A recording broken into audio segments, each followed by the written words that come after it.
Dilber diyen aydın yerine getirdi. Ölmüşsek tüm dingreylik sağlığına en uğraylık adamlar.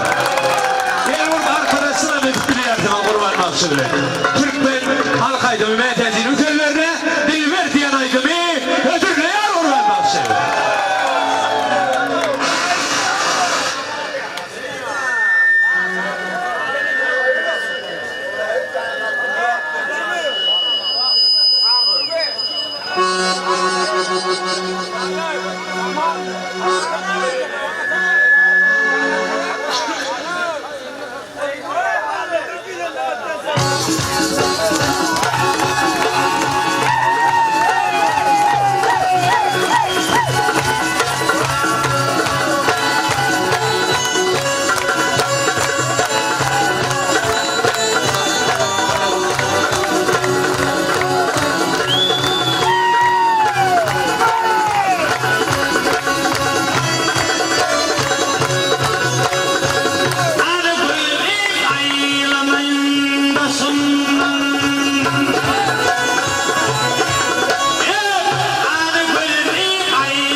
kurbanlar sağ ol. Yaşım tekrar yaşım yok. Hocam dedi. Alt dedi. İnşallah toymalı olur.